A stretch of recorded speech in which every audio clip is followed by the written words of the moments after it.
विद्वान ब्राह्मण पुत्र अहिंसक का निर्दयी उंगली मार डाकू बनने की कहानी। शिक्षाप्रद कहानी। प्राचीन काल की बात है। श्रावस्ती मगध राज्य में उस समय राजा प्रसेनजीत का राज्य था। राज्य भी ऐसा मानो सोने की चिड़िया के समान थी। चारों ओर खुशहाली और आनंद का माहौल था। राज्य की समस्त प्रजा राजा प्रसेनजीत के राज्य में बहुत ही सुखपूर्वक अपना जीवन व्यतीत कर रहे थे।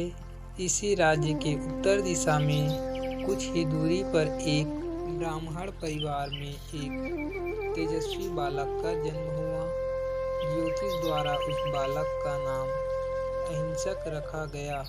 पति के गुजर जाने के कारण ब्राह्मण की विधवा पत्नी अपने पुत्र अहिंसक के साथ एक छोटी सी कुटिया में निवास करती थी।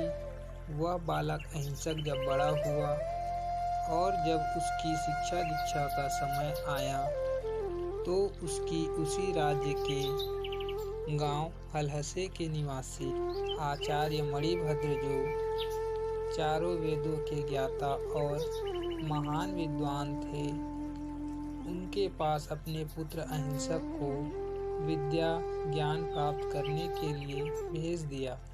वह ब्राह्मण पुत्र अहिंसक अपने गुरु मणिभद्र के साथ समस्त वेदों का अध्ययन करने लगा। वह ब्राह्मण पुत्र अहिंसक बहुत ही चतुर व पढ़ाई में बहुत ही होशियार था। वह थोड़े ही समय में सभी विद्याओं में पारंगत हो गया। इसी तरह विद्या ग्रहण करते हुए अहिंसक का जीवन बीतने लगा। एक दिन की बात है।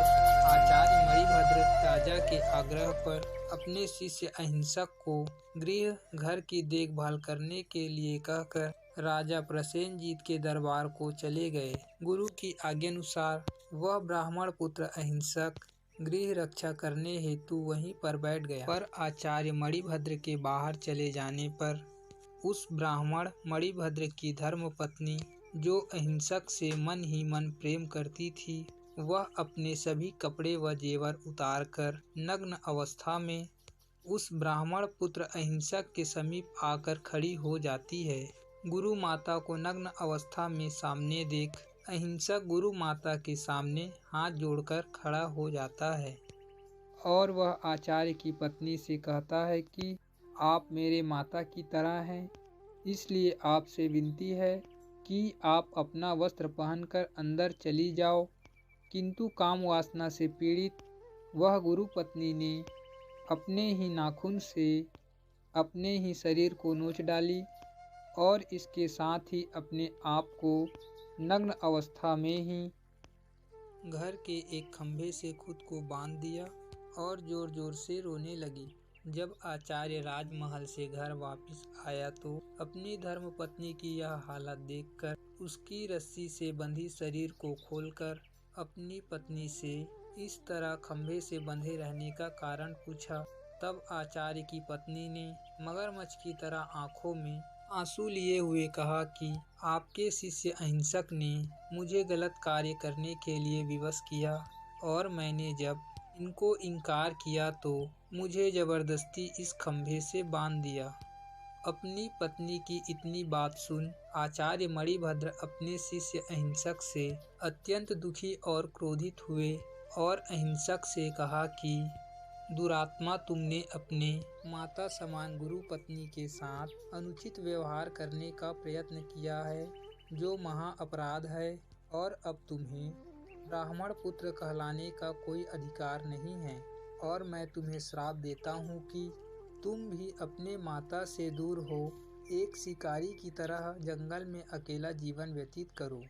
गुरु का वचन सुन अहिंसक उनके चरणों से लौट जाता है और बिना अपराध किए अपने जीवन की भीख मांग रोने लगता है। अहिंसक की बात सुन गुरु उससे करुणा भाव से कहते हैं कि मेरा दिया श्राप वापिस तो नहीं हो सकता, लेकिन इसका एक उपाय है। यदि तुम 100 लोगों को मारकर उनकी उंगलियों की माला को अपने गले में धारण कर जंगल में जीवन व्यतीत करो तो तुम जल्द श्राप मुक्त हो जाओगे। गुरुदेव की बातें सुन अहिंसक उन्हें प्रणाम कर मगध राज्य के घने जंगल की तरफ चला जाता है और अपना जीवन जंगल के बीच रहकर व्यतीत करने लगता है। इस प्रकार एक आज्ञाकारी, ज्ञानी, आदर्शवादी शिष्य, अहिंसक, एक खूंखार, निर्दयी, हत्यारा, अंगुलीमाल बन जाता है। सीख: सभी का जीवन बहुत अनमोल होता है।